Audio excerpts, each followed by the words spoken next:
अस्सलाम वालेकुम, हाजिर है नई वीडियो के साथ। तो आज का हमारा टॉपिक नंबर 4.5, ठीक है, जिसका नाम है nature of bonding and properties. तो जैसा कि आप जानते हैं कि मुख्तलिफ़ किस्म के कंपाउंड्स हमारे पास मौजूद है, ठीक है। वो कंपाउंड किस तरीके से बनते हैं, या तो इलेक्ट्रॉन का लॉस और इलेक्ट्रॉन के गेन होने की वजह से एक कंपाउंड फॉर्म होता है जिसे हम आयनिक कंपाउंड कहते हैं, ठीक। और जब दो या दो से ज़्यादा एटमों के दरमियान इलेक्ट्रॉन की म्यूचुअल शेयरिंग होती है तो उसके नतीजे में कोवलेंट बॉन्ड बनता है, ठीक है। और उस कोवलेंट बॉन्ड बनने के नतीजे में जो कंपाउंड बनता है उसे हम कोवलेंट कंपाउंड कहते हैं। तो सबसे पहले जो हम पढ़ेंगे वो पढ़ेंगे आयनिक कंपाउंड। तो आइए आयनिक कंपाउंड की तरफ पढ़ते हैं। The properties of compound depend upon the nature of bonding, ठीक है। किसी भी कंपाउंड की जो प्रॉपर्टीज है वो किस पर बेस करती है, नेचर ऑफ बॉन्डिंग पर करती है, ठीक है। अगर किसी कंपाउंड के दरमियान आयनिक बॉन्ड मौजूद होगा या कोवलेंट बॉन्ड मौजूद होगा तो उनकी प्रॉपर्टीज भी अक्सर मुख्तलिफ होंगी, ठीक है। अगर एक कंपाउंड है आयनिक और एक कंपाउंड है कोवलेंट तो इनकी प्रॉपर्टीज में बहुत फर्क पाया जाएगा, ठीक है, जिसे हम अभी डील करेंगे। प्रेजेंट इन दैट, तो let us discuss the effect of nature of bonding on the properties of compound. तो सबसे पहले हमारे पास है आयनिक कंपाउंड। तो इस वीडियो में हम आयनिक कंपाउंड को डील करेंगे और नेक्स्ट वीडियो में हम covalent compound, polar covalent compound और नॉन पोलर कोवलेंट कंपाउंड को डील करेंगे। तो आयनिक कंपाउंड क्या है बेटा? आयनिक कंपाउंड किसे कहते हैं? जिसके दरमियान आयनिक बॉन्ड मौजूद होता है, आयनिक बॉन्डिंग की वजह से वो कंपाउंड बनता है, उसको हम आयनिक कंपाउंड कहते हैं, ठीक है ना। तो आयनिक कंपाउंड बनता है किस तरीके से ये भी आप जानते ही हैं, लेकिन यहाँ पे थोड़ा सा डिस्कस कर लेते हैं। तो ionic compound are made up of positively and negatively charge ions. Ions क्या होता है आप जानते हैं, जैसे ये देखें एक पॉजिटिवली चार्ज आयन है Na+, ये सिंपल मिसाल आपको दे रहा हूँ मैं, ठीक है। इसके अलावा एक नेगेटिवली चार्ज आयन है Cl-, ठीक है ना। आयनिक बॉन्ड आप पढ़ चुके हैं, यहाँ पे सिर्फ समझाने के लिए आपको बताया जा रहा है। तो आयनिक कंपाउंड किस तरीके से बनता है, एक positively and negatively charge ions के दरमियान बनता है, ठीक है। तो ये दोनों आयंस क्या होता है बेटा, इलेक्ट्रोस्टैटिक फोर्स ऑफ अट्रैक्शन की वजह से आपस में कंबाइंड हो जाते हैं और एक क्रिस्टल फॉर्म करते हैं और उसके नतीजे हमारे पास क्या होता है बेटा, कंपाउंड बन जाता है, ठीक है। तो they consist of ions and not the molecules. तो ये तो आयनिक कंपाउंड क्या होता है बेटा, कंसिस्ट करता है आयंस पर, मॉलिक्यूल्स पर कंसिस्ट नहीं करता। ये बात आपको याद रखनी है। तो आयनिक कंपाउंड किसकी वजह से बनता है, आयंस की वजह से बनता है, मॉलिक्यूल्स की वजह से नहीं बनता, ठीक है।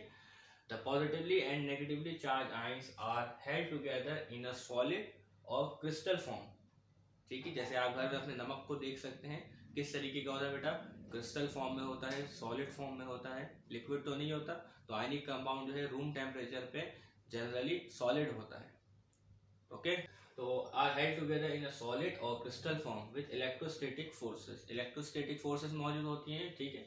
इसके अलावा प्लस चार्ज है तो इसके अलावा माइनस चार्ज है, तो उनके दरमियान एक फोर्स ऑफ अट्रैक्शन क्रिएट होगी जिसको इलेक्ट्रोस्टैटिक फोर्स ऑफ अट्रैक्शन कहते हैं।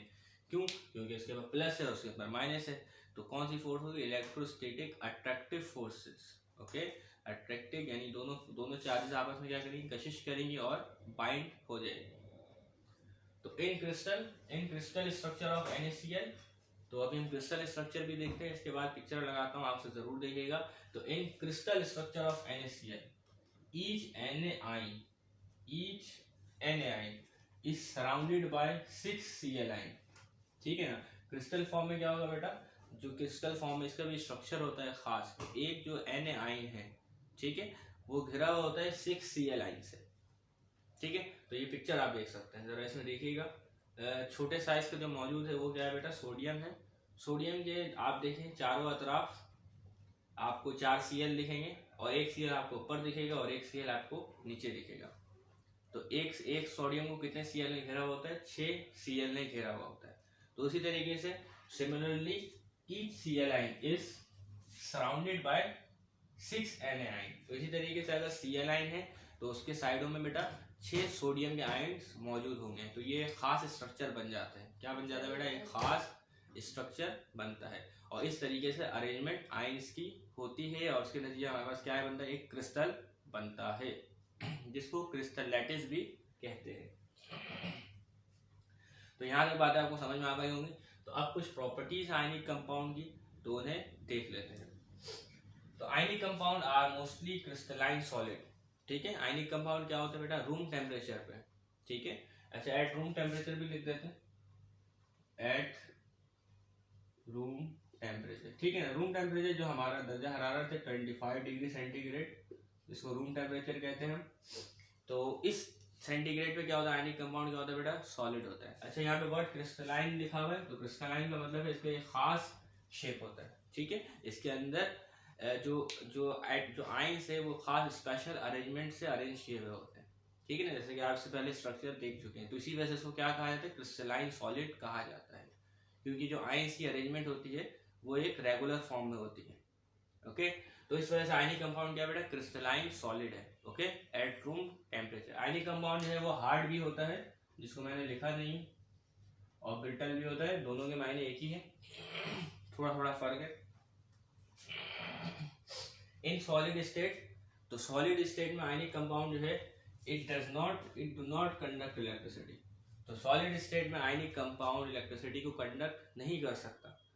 तो आप NaCl का सॉल्ट ले लें, उस पर तार लगाएं, और दूसरी तरफ NaCl को हाथ लगाए तो कोई करंट पास नहीं होगा।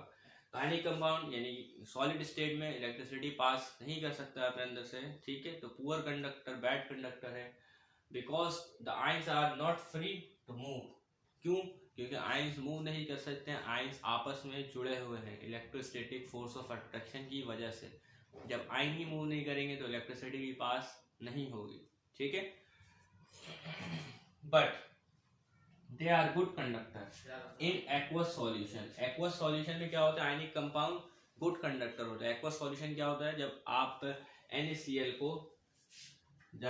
NaCl को या आयनिक कंपाउंड को वाटर में डिसॉल्व कर दें, वाटर में क्या कर दें बेटा, डिसॉल्व कर दे, तो क्या होता है वो NaCl जब इसके अंदर जाएगा तो Na+ और Cl- में क्या हो जाएगा बेटा, आयनाइज हो जाएगा, ठीक है ना। क्या हो जाएगा, आयनाइज हो जाएगा। पहले तो वो जुड़ा हुआ है, ठीक है, अट्रैक्टिव फोर्स की वजह से। तो इसके अंदर जाने के बाद क्या होता है, अट्रैक्टिव फोर्सेस कम हो जाती हैं, और वो क्या होता है बेटा, आयनाइज हो जाता है Na+ और Cl- में, ओके।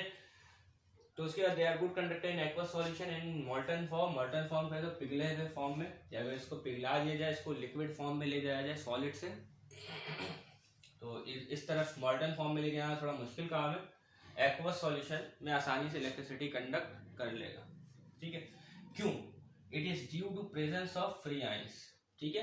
तो एक्वस सॉल्यूशन जब NaCl को हम जब NaCl का एक्वस सॉल्यूशन बनाएंगे तो आयंस क्या होंगे बेटा, फ्री टू मूव होंगे, हर जगह मूव कर सकते हैं। तो एक्वस सॉल्यूशन ऑफ NaCl या aqueous solution of ionic compound conduct electricity, ठीक है।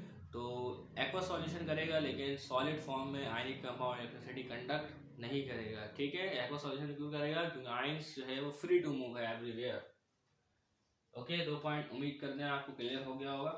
अच्छा, the large attracting forces result in very stable structure. तो अगर आयंस के दरमियान बहुत ज्यादा लार्ज इलेक्ट्रोस्टैटिक फोर्सेस होंगी तो स्ट्रक्चर क्या होगा बेटा, स्टेबल होगा। तो आयनिक कंपाउंड का स्ट्रक्चर भी क्या होता है बेटा, स्टेबल होता है, क्रिस्टलाइन स्ट्रक्चर होता है। तो देयरफॉर जब स्ट्रक्चर क्या होगा बेटा, स्ट्रॉन्ग होगा, उनके दरमियान इलेक्ट्रोस्टैटिक फोर्सेस स्ट्रॉन्ग होंगी, ठीक है। तो उनके दरमियान जो है इलेक्ट्रोस्टैटिक फोर्स को खत्म करने के लिए हमें एनर्जी भी ज्यादा देनी पड़ेगी, ठीक है। उनके दरमियान इलेक्ट्रोस्टैटिक फोर्सेस को खत्म करने के लिए हमें एनर्जी बहुत ज्यादा देनी पड़ेगी। तो therefore a lot of energy will be required to break these forces, break these electrostatic forces. So ionic compound have high melting point.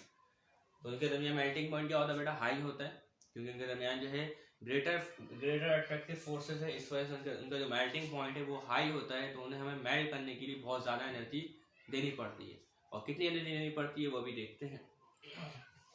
तो उनका मेल्टिंग पॉइंट भी हाई होता है और बॉइलिंग पॉइंट भी हाई होता है, जो यहाँ पे लिखा नहीं गया, ठीक है। High melting point and BP यानी बॉइलिंग पॉइंट। तो for example melting point of NaCl is 801 centigrade, 801 centigrade, तो बहुत ज्यादा हाई मेल्टिंग पॉइंट है। तो अगर आपको सॉलिड NaCl को क्या करना है, मोल्टन फॉर्म में कन्वर्ट करना है, उसे पिघलाना है, उसे लिक्विड स्टेट में लेकर जाना है, तो आपको 801 सेंटीग्रेड हीट एनर्जी देनी पड़ेगी, ठीक है। यानी उसका टेम्परेचर इतना रेज करना पड़ेगा, तब जाके वो क्या होगा बेटा, पिघल जाएगा। वैसे जो हमारा नॉर्मल टेम्परेचर जो रूम टेम्परेचर है वो होता है 25 डिग्री से 30 degree centigrade, clear. And boiling point is 1413 centigrade. और उसे बॉइल करना है यानी उसे वेपराइज करना है, तो हमें इतने डिग्री सेंटीग्रेड तक उसे हीट करना पड़ेगा। ओके, तो मेल्टिंग पॉइंट और बॉइलिंग पॉइंट क्या होता है बेटा आयनिक कंपाउंड का, वो ज़्यादा हाई होता है क्योंकि उनके दरमियान जो अट्रैक्टिव फोर्सेस है वो बहुत ज़्यादा है। ओके, इसके बाद इस पॉइंट को भी समझना बड़ा जरूरी है। तो ionic compound usually dissolve in polar solvent. Ionic compound किस पे डिसॉल्व होता है बेटा? पोलर सॉल्वेंट पे। ठीक है, पोलर सॉल्वेंट क्या होती है? पोलर सॉल्वेंट वही होती है जिनमें डाइपोल होता है। ठीक है, डाइपोल यानी कि जिसमें इलेक्ट्रोनेगेटिविटी का डिफरेंस ज्यादा होता है उसे हम क्या कहते हैं बेटा? पोलर सॉल्वेंट कहते हैं। आपने पोलर कोवलेंट बॉन्ड पढ़ा होगा। ठीक है, जैसे यार देखें HCl, ये क्या है बेटा? पोलर है। इसमें Cl की जो इलेक्ट्रोनेगेटिविटी वो 3.5 होती है। ठीक है ना, और हाइड्रोजन की इलेक्ट्रोनेगेटिविटी क्या होती है? 2.1। तो इनके दरमियान En का डिफरेंस आ जाता है 1.4 का। तो Cl के पास स्लाइटली नेगेटिव चार्ज, H के पास slightly positive charge, partial positive charge. तो ये HCl क्या कहलाता है? पोलर। क्या कहलाता है? पोलर। अगर लिक्विड फॉर्म में तो बोलेंगे सॉल्वेंट, पोलर सॉल्वेंट। ठीक है ना, इसी तरीके से बहुत सारे हमारे पास चीजें मौजूद है। वाटर H2O, तो ये भी क्या है बेटा? पोलर है। इनके दरमियान भी En का डिफरेंस ज्यादा होता है। ठीक है, इसके अलावा H2SO4 है। ठीक है ना, ये भी क्या है बेटा? पोलर। इनके दरमियान भी क्या है बेटा? En का डिफरेंस होता है। तो ये भी क्या है? पोलर सॉल्वेंट है। ओके, तो आयनिक कंपाउंड जो है usually dissolve in polar solvent. तो यहाँ पे हमारे पास जो किताब में लिखा है सिर्फ वाटर के बारे में लिखा हुआ है, तो हम इसे ही डिस्कस करते हैं अभी। तो आयनिक कंपाउंड जो है वो डिसॉल्व हो सकते हैं पोलर सॉल्वेंट में। तो वाटर क्या है बेटा? पोलर सॉल्वेंट है, जिससे partial positive partial negative charges होते हैं। ठीक है, and are insoluble in non polar solvent. और नॉन पोलर सॉल्वेंट में क्या है बेटा? इनसॉल्युबल है। सॉल्युबल किस में है? पोलर सॉल्वेंट में है। सॉल्युबल किस में है बेटा? पोलर सॉल्वेंट में। Okay, like water. And are insoluble, हल नहीं होंगे। क्या नहीं होंगे बेटा? हल नहीं होंगे। Insoluble in non polar solvent. ठीक है, नॉन पोलर सॉल्वेंट से जिसमें पोलैरिटी कम होगी। ठीक है, पोलैरिटी कम यानी जिसमें इलेक्ट्रोनेगेटिविटी का डिफरेंस बहुत कम होगा। ठीक है ना, जैसे कि आपके पास कार्बन और हाइड्रोजन वाले कंपाउंड है। कार्बन और हाइड्रोजन वाले कंपाउंड है उसमें En का डिफरेंस बहुत कम होता है। कैसे? कार्बन की जो En वैल्यू होती है 2.5 होती है और हाइड्रोजन की होती है 2.1। तो En का डिफरेंस 0.4 आ रहा है, तो बहुत कम है ये। ठीक है ना, तो ये क्या होता है बेटा? नॉन पोलर होते हैं। तो कार्बन और हाइड्रोजन जितने कंपाउंड होंगे वो क्या होंगे बेटा?